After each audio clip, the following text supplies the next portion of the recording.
Welcome back, folks, to another episode of the whatever the hell we are, apparently. the Useless Gamers. I was about to Stuttering say gamers. the Amazing Gamers, and I don't know why. Well, are you moonlighting with another gaming group? I may or may not be. I don't know. I cannot confirm or deny these rumors. Anyways, yeah, this is the Useless Gamers podcast. I'm your host, Sam706. This is Captain Dyce over here on the DJ booth. Reporting in for duty. Wiki. Yeah. So today we are going to kind of do a response to something that has been going around lately.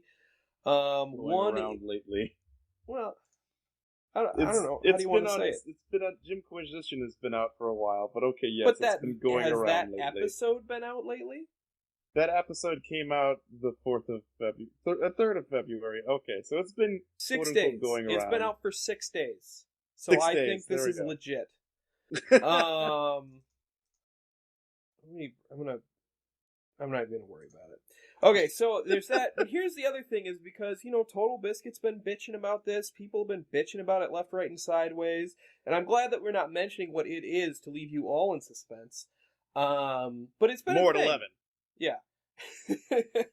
It's been a thing that's been going on, and it's been going on for a couple months, and people are getting more and more frustrated. At least the critics are. Yeah. And what it is basically the quality of games on Steam. And what's going on with all of this crap where they're releasing broken games, they're releasing unfinished games, they're releasing early access and asking people to pay money for early access and not understanding what that means. And even so far as that thing with, what was it? I think it was the Warzy or whatever that then changed to Survivor Infestation Stories or whatever they changed it to. That was literally lying. They literally lied about what was in their game. They sold it as a complete product, and they had things listed, and it was complete lies. Well, yeah, some of it was lies. Some of it they had. The argument is that Steam has created, essentially, it's created this place where you're expected. It's like, hey, here's an idea, pay for an idea, like, and you know what, I'm going to play devil's advocate here, and I think that's not a bad thing to do. I don't think that's a wrong thing to do. So I think doing this is. We're seeing an evolution of games, and just like in any evolution, you're gonna have people who's like, in my day, you could only sell fully made games. It's like, well, Grandpa, we're not living that way. Things are going to change, and in order for more people to make games, we have to have some new stuff happen. Okay, you've now left me speechless, because when we talked about this, I was going to take that position. Oh. Well, that's the end of the argument. This has been the Useless Gamers podcast. We are truly useless. No, okay. No. I'll flip. I will take on Jimquisition's thing. Okay. Here's the problem with this. The customers are the ones who are getting screwed. It's not Valve, it's not the game companies, it's the customers who are being hurt by this. Not everyone takes the time to research their game. When you go into a store, to Target or whatever, and you want to buy the physical game in the store, you can be assured of a certain level of this game doesn't suck. Now sucking is not, but this game isn't broken, I should say. That if on the back it says there is 4-player co-op exists in the game. That is not the case with this stuff that's going on with Steam, and I don't know if other distribution services are doing it. But then on top of that, and this was something that Jimquisition brought up, was that, they are releasing stuff that is as bad in today's market as E.T. was bad back in the crash of '89 or whenever it was. I love that there's a video game crash in the past. Like there was some kind of a video game apocalypse. I get that they're kind of doing well. Yeah, there was a video game company apocalypse. It's not like video games didn't. Anyways, and that's the problem though, is that the customers are the ones who are getting screwed. And while it would be nice if every single customer was a highly educated about the products they're buying. That's not the case. Games are they're a luxury item for relaxing. You don't want to have to go and do a Consumer Reports review of what in the hell your game is. You want to just go, oh, hey, I want to buy the new Tomb Raider game or whatever. I don't know why I picked that, since that wasn't a problem so much. But clearly, I mean, well, I don't know. Square Enix was still pretty pissed off that they didn't make enough money about it. But... You know that it finally made a profit? They reported that it has now turned a profit. Wow, it just now made a profit. How many years ago did that game come out? I think a year. I think it's been out a year. I mean, well, I guess that's just how games are gonna. You can't. That's how we're getting off topic. Let's stay. Okay, we're getting off topic. We're getting off topic. No, okay, I'll keep going with my. And the thing is we don't have to. We can hit both sides of this, because I think there's a good side of this and there's a bad side of this. Okay, this side, which I'll continue to stay on, is no, you do have to do, like, there's a reason why there are so many websites out that are reviewing video games. There's a reason why we have commentators that are doing it. There's a reason why we play games and review them. It's because you want to hear what someone else's opinion is of something every time before you buy it. Like, if you want to go out and buy stuff, you usually go and do research on it. You say, oh, well, this is this new TV, it has this resolution, it dies because of this is the percentage of manufacturer malfunctions. No, you do research. You can't just go out there and just click pay. I know they've made it easy to do it, but you have to be just a little bit smarter. And the thing is, and even beyond that, bad games have always existed. Bad games will always continue to exist. You said E.T. E.T. was a licensed game. I mean, Steven Spielberg put his stamp of approval, bam, right on that box when that thing shipped. And it was still a turd. Turds come out. Turds happen. Have to, even for AAA, they're turds. But there's a difference between putting out a turd and putting out a broken game. Like a literal broken game. Games where the gameplay is lagged. You can't actually shoot what you're shooting at because the lag is so bad in a single-player game that you can't shoot. You hit the button to shoot and you miss because of the lag. Not because you missed, not because of some game mechanic, but because the game itself is broken. E.T. wasn't a broken game. It was just a piece of shit. No, it was a broken game, too. But it was not broken. What was broken about E.T.? Well, I mean... It was a really, really, really bad game. Anyone who's never seen it should go look at it to see how bad of a game this thing was. It was pretty terrible. But all the rumors are true. Oh my god, it was horrible. But, here's the thing. That's different from something like Revelations 2012 that said, hey, we can, create this crappy mock-up and really barely any of it works. Or what was another one? Gary's Mod, the Gary incident. The Gary incident. Yeah, Gary's Mod is a great game. Don't get that confused. The Gary's incident, which was a game made in Gary's Mod, I believe, but anyways, quality. Yeah, quality. But Gary's incident was so bad you could clip through walls. That you were obviously supposed to not be able to clip through. You could, the hit detection was really bad. You could swing your weapon and you wouldn't hit, even though clearly you should have. You could walk in front. The AI was just super broken. You could do things that were supposed to trigger the enemy, and the enemy would just be like, "Oh, I don't see anybody. This is just a normal, calm day out in the jungle." And that's all it was. It was like there was obviously things that they had intended to do and just didn't have the talent or didn't have the time to complete it. And that is where it's different. You can't go out and buy a TV that flat out doesn't work as a TV. Like, oh, we forgot the down volume button on this. That's you can't go out and buy a TV without a down volume button. That's what this is. Okay, well, here's the thing. This is maybe I'm making a stand here for capitalism. if your product sucks, eventually people will figure it out and no one will buy it. There's a reason why E.T. is notoriously the worst game in existence, and somewhere in the middle of the desert, there's like, I think it was something like 1 million copies of that game buried. Yeah, a landfill. There's a reason why. Because the word got out very quickly, hey, this game really sucks. And then it was so bad, it caused the entire game market to collapse. It didn't cause it, but it was the start of it. And so the thing is people know there are resources out there to say if you make a terrible product, people aren't going to freaking buy it. Like it's pretty obvious. There's enough crap out there that there is a difference with Steam.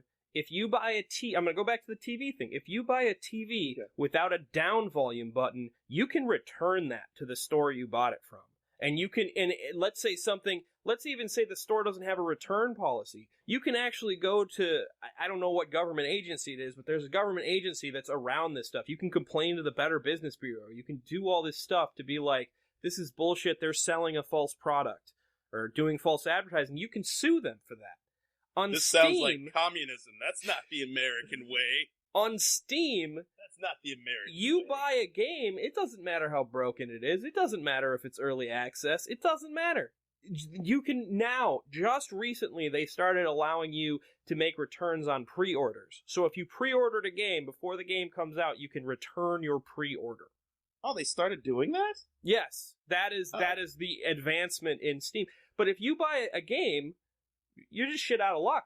Yeah. Oh, it doesn't matter that you bought. If E.T. was available on Steam, which now I'm going to have to go check because that'd be hilarious.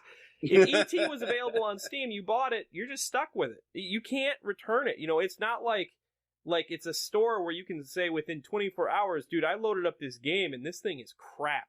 I'm taking it back. So here's my response to that, though. My response to that is first off, returning video games has always been... Have you ever gone to a store and returned a video game? I swear to God, you have to give the blood of your firstborn in order to get store It's not as hard credit. as you think it is. Especially if it's like, look, with well, I guess I shouldn't say that. I can remember some times where it was like within one day I tried to return it and I'd had it opened. Yeah.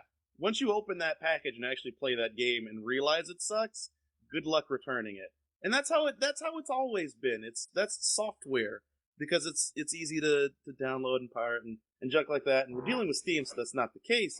But I mean, it's always been hard to return software once you've used it and realize it sucks. Which is why you do research beforehand, realize it sucks. You have to be a smarter consumer. And yes, I will say there are some companies that are abused. Okay, you know what? I'll even let you have that in a different area. Early access. That was another thing.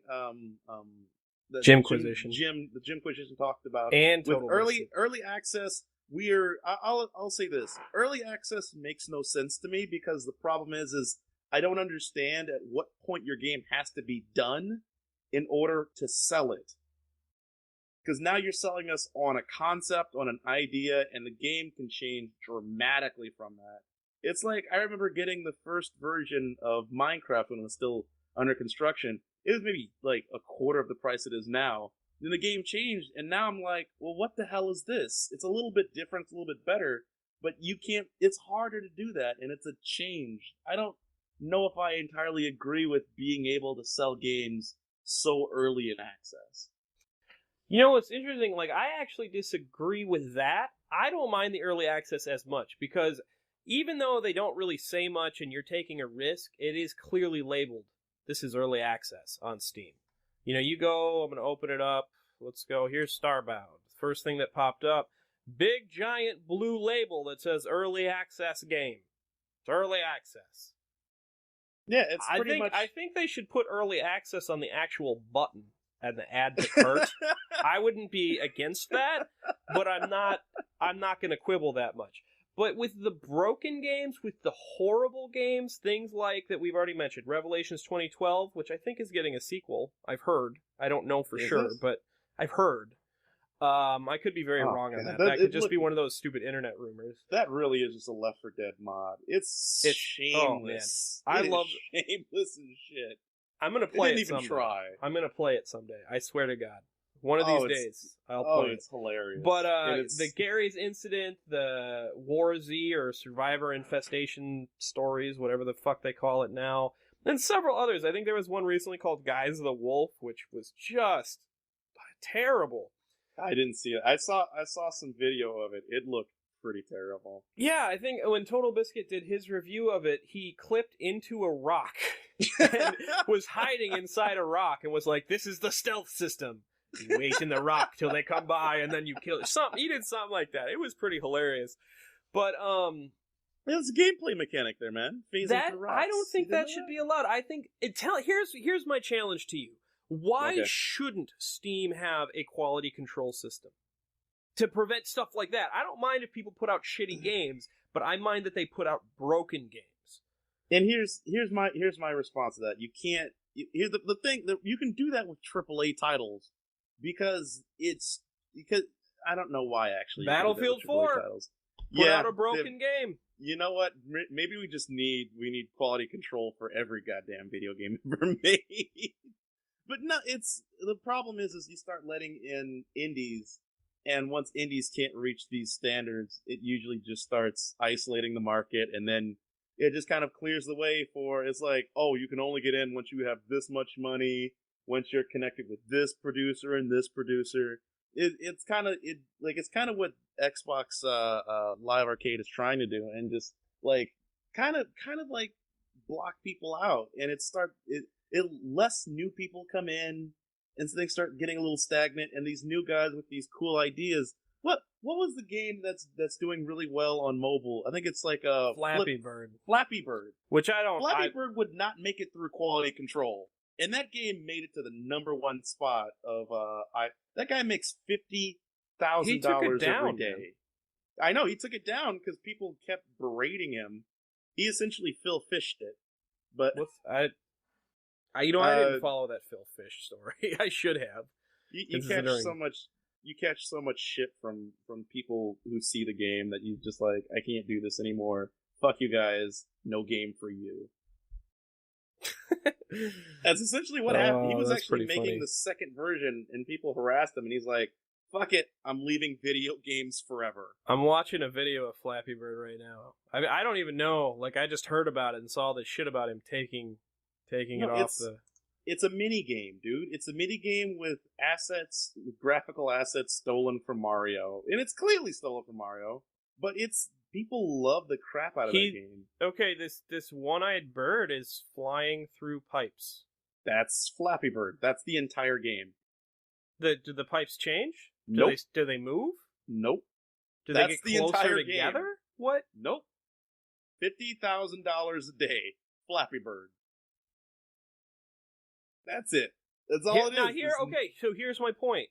This is not a broken game. Unless they made promises that the pipes move or that there's going to be enemies, this is a piece of shit game that people liked, and that's fine. I am completely okay with that. I don't understand it, but I'm okay with it. I'm watching. They're at 99 pipes. This game hasn't changed. Yeah. That's it. That's the whole game. Oh my god, I almost might put this up on the podcast. I don't know. But, nope, they restarted at 0. I don't know what happened. As soon as you hit a pipe, you start over from the beginning. But here's the problem with that, Sam. Are you sure it's a bird and not one of the fish? I have no... I think it's called Flappy Bird. Yeah, but it looks like a fish. Well, you want to call it... You want to call it Flappy Fish? I don't think that works. Well, yeah, because birds don't have mouths. And this clearly has a mouth. That's not a beak. That's a mouth. Those are pixels, man. That could be a beak. You don't know. Whatever. Anyways, back to what we're really talking about. No, okay. What my argument is that you can't... The difficulty is saying, what is a broken game? Like, there are lots of, like... If you played any of the Resident Evils... what am I thinking? I'm thinking really of 4. If you play Resident Evil 4, it feels like a broken game, but that was some of those slow movements, some of that clunky stuff. like it's part of the game, and even though some of it sucks and stops you from playing and takes you entirely out of the experience, I think that's some of what their intention was. The problem is now you start telling developers, hey, no, you have to be able to go through the menu from this option to this option in this time. You can't do that. You start getting really, really minute, and you start becoming a real asshole and telling developers what they can do in their game, how to program their game. And some of these glaring problems require people to just literally take the game apart and start back from square one. Okay. But here would be my argument to that. Okay. If you have a product, let's say, trying to think of a good analogy. I'm going to go with the sub. We've all been to Subway or Potbelly or whatever in the place sub sandwich you've eaten at. Okay. Right? I'm hungry, so I'm liking this metaphor. Yes. Well, it's a food metaphor, so of course. You can go into that thing, and you can have somebody make you an excellent sandwich, and that's great. Going to the Subway, you get your normal sandwich. Or you can have someone who has never been trained. It's their first day. They have barely been trained, and they screw the whole thing up. There's lettuce and everywhere, and they accidentally got a dab of mustard when you didn't ask for mustard. You know, and mustard's the greatest. I would always ask for mustard. Shut up! I love mustard. This is a fucking metaphor.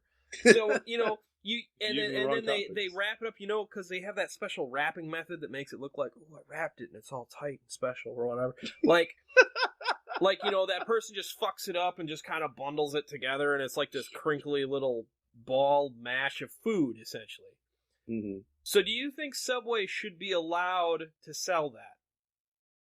Because what you're essentially saying is Subway should be allowed to sell that horrible, shitty, messed up sandwich with the extra blot of mustard, or the onions, and you're allergic to onions on it. You know, there's like one little piece of onion that accidentally got in there because the person was so bad at making it. Onions are delicious, though. Why would I ever be allergic to onions? Shut up! This is a metaphor. Stop ruining metaphors. God. Fine. Should my Subway point, be allowed to? No, okay, but here's the thing, though. But Subway is selling done. Sandwiches. I'm not quite done. Okay, so should Subway should we say, hey, Subway, it's totally cool, just sell it for a lesser price? And put a label on there that says, danger, not what the label says. Yeah, sure. I'm definitely sure a homeless person's gonna walk in there and get a footlong for like $3.50. Yeah. Why not? Because, well, that's what you're advocating with this, is you're basically saying people who suck at making games can put up a product if they can get enough buzz about it, and Steam will put it up there, and that there should be a label that says, warning, game may not represent, advertising materials may not represent the game at all.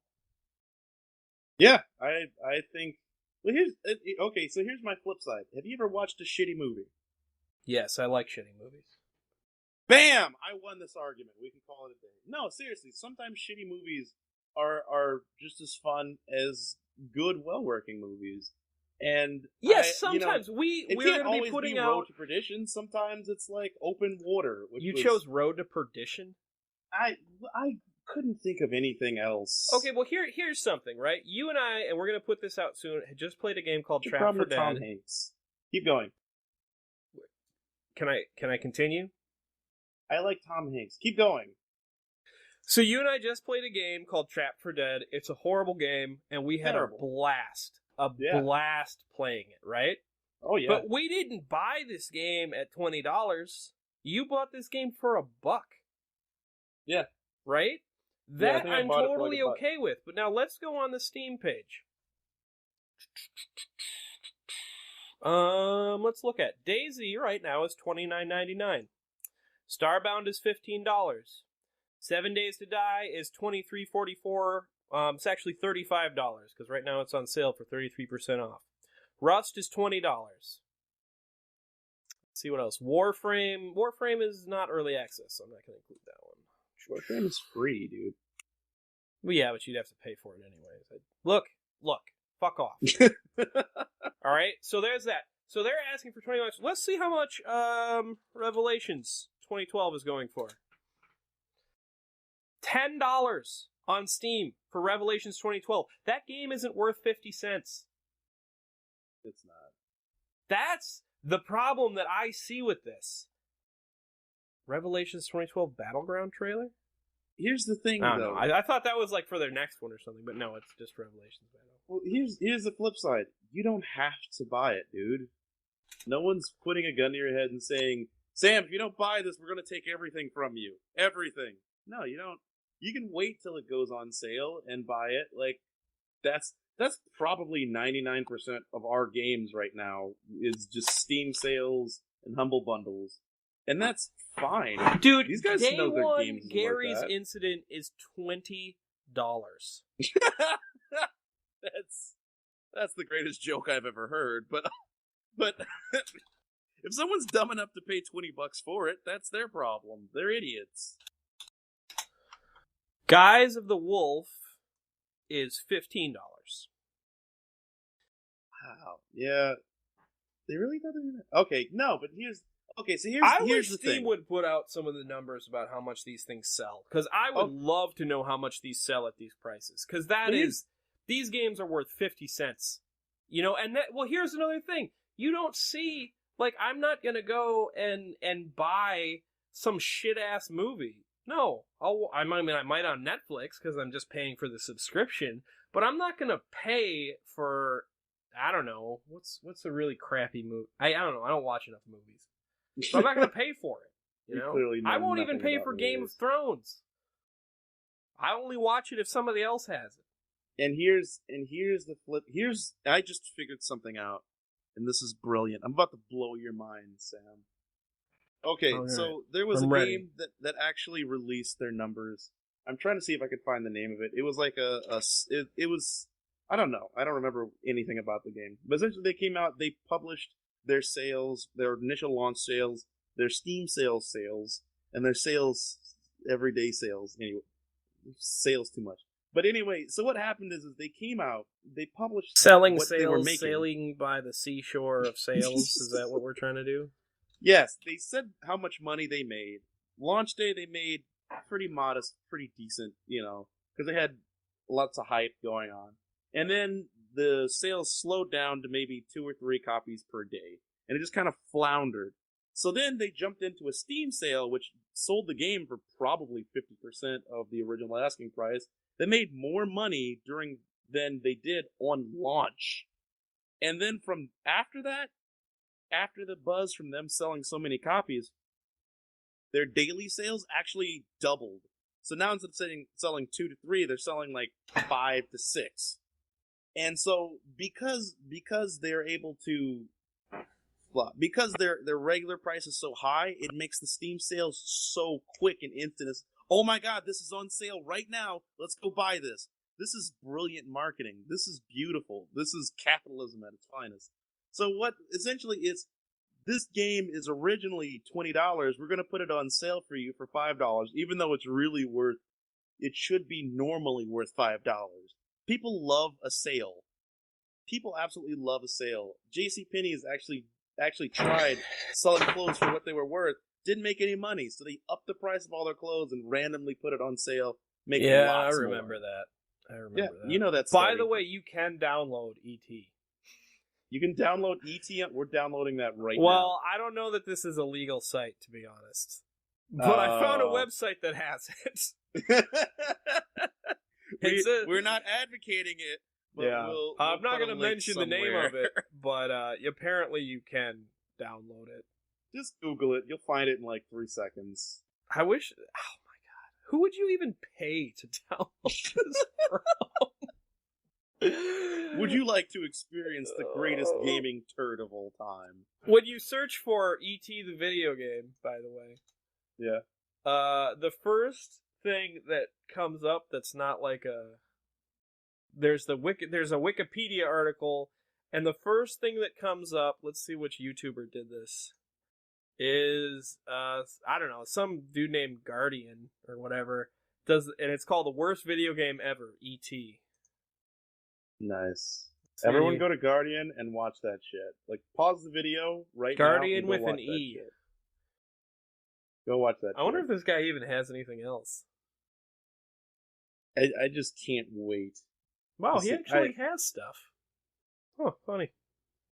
Right. Anyways, so off the ET bandwagon. Off the ET bandwagon. All right, No, I'm sales, going to concede this argument because honestly, I believe that Jimquisition is wrong. And I agree with you. Honestly, you know what? This is capitalism. This is what. Now I'm gonna say my part because I can't stand arguing for stupid points that aren't right. Honestly, in response to Jimquisition, I would definitely say that you know what, this is what we asked for. We asked for this about 2 years ago or whenever it came about, where we said we want more games on Steam. We want more games to be able to get on Steam. Steam, stop being such dicks and holding up these large barriers to games getting on. That's why Steam made Greenlight. And then Greenlight was a travesty. And now Steam's like, fuck it, we'll just let everybody have it. And you know what? In all honesty, this is the exact same thing. Yeah, if you buy a car, there's a lemon law or whatever. So you can return it if you find out that suddenly it's, like, awful. But video games are not cars. Video games are luxury items that cost at most $60-some, which is still a ridiculous price. The last time, by the way, and this is on consumers, the last time I bought a game, the first day it came out for full price, was Dungeon Siege 3, and I have not bought a single one since. And Dungeon Siege 3 is a pretty old game, because I bought that game and I was so disappointed with what it was that I said I will never pay full price again. Ever. Wow. And I have maintained that, and now I generally refuse to pay more than $10 for a video game. The last one that I bought for more than $10 was Skyrim, and I did that after watching other people playing it for several hours and going, yeah, I think I would enjoy this worth the 15 or 20. I think I spent 30 total, because I got the expansions, and I put in well over 100 hours. That was worth it to me. But I see no point. I put in around 100 hours on something like Killing Floor that I bought for, I think, $10. That's 10 hours, or $1 buys 10 hours of entertainment. That's a decent rate for me. People who don't want to make that check either have the money to waste, or, didn't have the time to YouTube one Let's Play of the damn game. Yeah, it's not like there are 100,000 people playing the same single fucking game, trying to tell you whether it's good or not. It's not like there's no one out there trying to tell you. Well, and on top of that, here's the problem I have with Jimquisition's point about Valve having quality control. These are digital games. They're digital games. No one is, I'm not ingesting poison like that. I mean, there is a reason we need quality control on food. There is a reason we need quality control on medicine or cars or houses. One, you could either die, or two, it's such a major investment that you can bankrupt people by making the wrong choice. That's not going to happen with a video game. It's just never going to happen. And what's Valve going to do? What are they going to hire people at minimum wage to just sit there and play the shit out of their games? Why would Valve do that? There's no purpose. Valve doesn't need to do that. Valve doesn't care. These games that get made already have a large enough base of people saying, yeah, I'll buy that. It wouldn't make any sense either way. Even if you did have... It's like, no, you can't do it. But there's like 3,000 people that really want to buy this shitty game. What are you going to do? Tell them to fuck off? Yeah. And, Valve wants that money. And here's the thing. There are a couple games that have come out that have been truly horrible. War Z. War Z came out, and that was a blatant lie. And Steam at least took some action on it. They said, look, you need to change your shit so that at least it's not a lie. That was some oversight. Wasn't much, but it was some. And there was that other game that clearly stopped in the middle. I can't remember what it was, but there was a game that just stopped. Like, it literally, you get through the game and it just effing stops. Wow. And, I think they took that off Steam. And, if people want to buy Revelations 2012, I will someday for, 50 cents when they put it on a sale. And I feel like, putting up a stupid Let's Play. And that's what it is. And some people do want to play it. Some people enjoy shitty games. The same way Mystery Science Theater 3000 made a market out of making fun of shitty movies. Riff Tracks, which is what they morphed into, makes a lot of money. makes a lot of money. Same with, I think, Cinematic Titanic is what the other half of that team did. And if anyone who doesn't know, MST3K is just a show about people who sit and watch a movie and make fun of it. It's awesome. It's amazing. Go check it out. Rift Tracks is amazing. Go see. They stream them live into the theaters. Tickets are like $10-15. It's great. It's some of the best fun I've ever had. It's a great date. It's the same guys that did Mystery Science Theater 3000. It's half of them. The other half went and did Cinematic Titanic, which is a little different, where they are doing it like, I don't know how to explain the difference, but I think that Cinematic Titanic does it live, like they literally are up on a stage and doing stuff while the movie's playing. I don't really know. I've never seen it. But Rift Tracks, they're there making fun of the video. It's hilarious. No, and it's, okay, so you said it's pretty much your piece, and well, here's my thing. I agree with you entirely. It's capitalism at its finest. And this is exactly what we asked for. You pretty much summed up what I said, but here's where I'll differ from that. I think I'll say I don't think Steam needs quality control. No, people are backing these games. People are spending money on these games. People are saying this is what they want. So you can't take it away from them. My problem is with this early access. I think it's a great idea, like, to get games out, but my problem with it is that I don't think some of these developers are doing it particularly well or effective. Like, when Minecraft came out, they launched a lot of it for free. It's like, here's the basic game mechanics, play the game for free. If you want to buy a version of the game that will eventually be made, you can spend money. I don't think these guys are doing that. I think these guys are selling an alpha that may never ever be finished.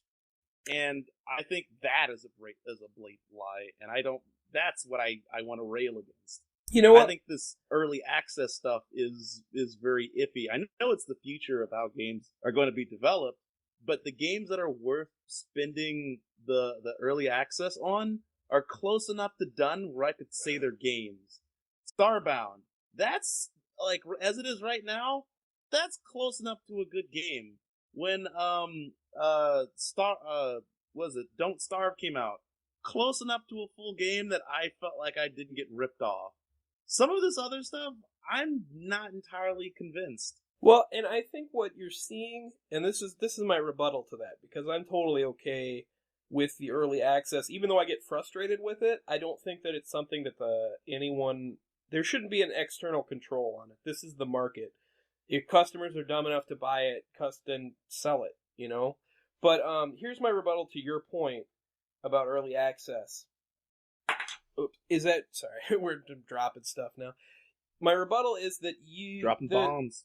Yeah, dropping knowledge. Now the dogs are barking. It's great. You go. Early access is in its infancy. I mean, really Minecraft really, like, made it look like an attractive marketing ploy, because they brought in millions of dollars, before they came out of beta, I think. Yeah. They made a ton of money in alpha. I bought it in alpha. They made a ton of money on that. That's probably where they made the majority of them. I mean, they're still making money. They're still making it hand over fist, man. Hand over fist. They just released on PS3, and millions of copies got sold. Oh, Jesus Christ. Anyway, yeah, it's a successful game. We all know. And so people jumped in on that bandwagon, and now you're seeing everyone who's like, oh, we can just do early access, and all these people are learning their lessons. They are learning their lessons. DayZ has really struggled. Well, I shouldn't say they really struggled. I know that they had issues and that they wanted to release a more complete game, and I think in the end they had to go early access because they ran out of money, because what they're doing is a gigantic thing. It's big and it costs money to do. That's my guess. But, in a couple years, early access, all the kinks are going to be worked out, and I'm already seeing it. I told you about this game, Cannons, Lasers, and Rockets. I just downloaded this on Steam. I don't even know how I saw it, because it's not like it's a big game or anything. But they have two options on Steam, through which you can purchase it. One is you can play it for free, and the other is you can buy an elite account, which gives you some extra shit to play around with in their early access. I think that's completely legit. I can check out the game and see if I want to be a part of the community. At this point, I'm kind of iffy. I think, there's some good things about it. There's some things I don't like about it. And if I want to, I can drop $15 on early access.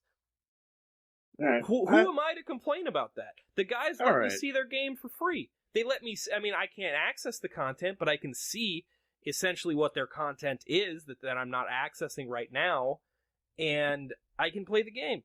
So where's the harm in that? If somebody's dumb enough to go, I think cannons, lasers, and rockets look so amazing, I'm going to drop $15 before I play it for free, they're an idiot. The game is clearly in the early stages. The game isn't even that fun right now. I hate to say that because I like this game. I want to see it succeed. But right now, the game isn't that fun. All right.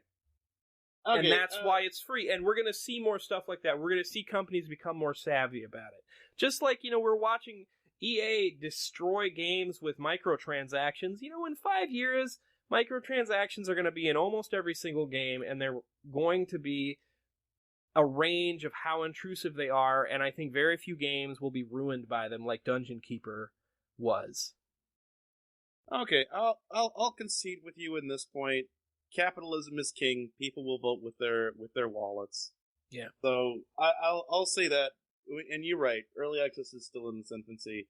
We have to see how it works, and the only way we'll see how it works is if people pay up with their wallets. So I'll concede in that point, and I'll say, all right, we'll see what happens. Yeah. Awesome. Well, I won the day, as always, because I am Sam706, the amazing, the incredible, the sexy. The dick. Yes. Wow. Anyways, I think that's going to be enough for today. This has been the Useless Gamers Podcast, not the Amazing Gamers Podcast. That's a whole different thing. Don't watch them. They suck. Those guys are losers. I hate them. I've been your host, Sam706. This has been Captain Dyce, and we're signing off. Take it easy, guys.